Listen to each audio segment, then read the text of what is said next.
Sports Radio 93.7 The Fan. I'm Paul Zeise.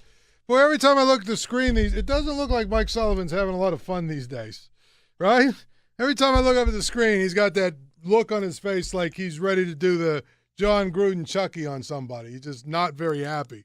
We're here with Chris Carter of DK on Pittsburgh Sports talking about the NFL. And, beyond all the other stuff that is going on and we've been talking about, got some games going on. And Wild Card Weekend, I don't know, it usually is, the games are usually really good or really bad. Now, I think, to be honest, the worst two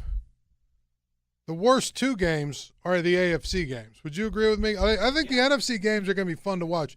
The AFC games, for instance, we'll start with Tennessee, Kansas City. Make the case that Tennessee can win this game.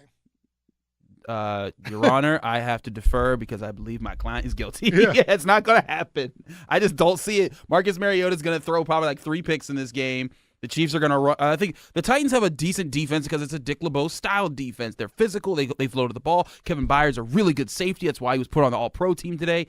But they're not going to be able to contain the Chiefs enough. And I think Marcus Mariota is just going to, if he can limit himself, if he can make himself sort of an Alex Smith and not make mistakes, then okay. But we've seen all season he's not. He has 14 touchdowns, 17 interceptions on the year.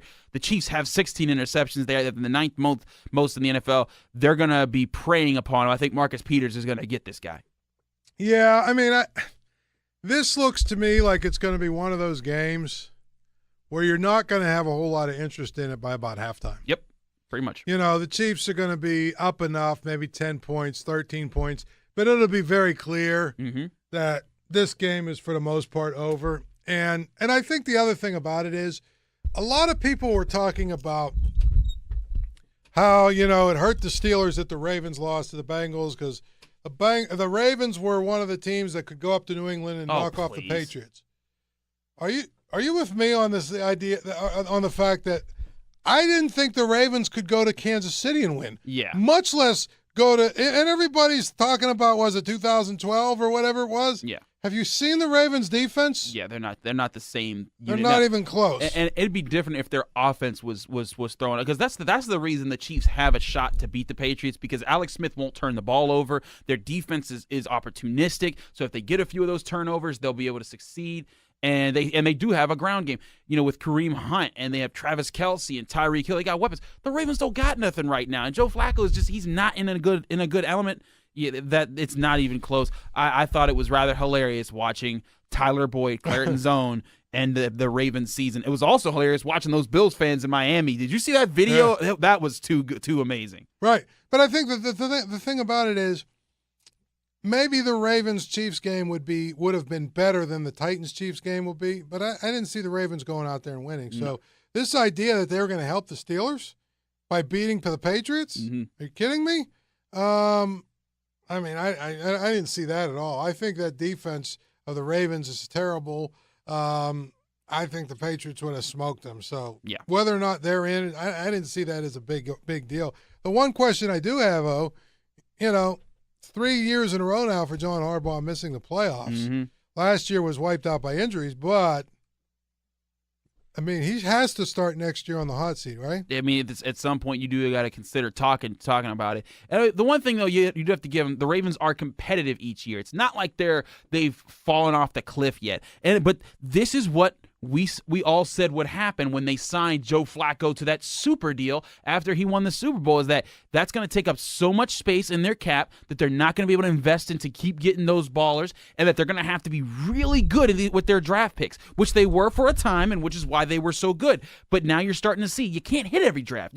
No organization hits every draft. So now you're seeing Joe Flacco, they can't bring on all the free agents to help him out. Their draft picks aren't coming in as fast. Rashad Perriman was supposed to be the answer at wide receiver. Then they go get Macklin and Wallace. Neither of them are exactly blowing it up right now for him.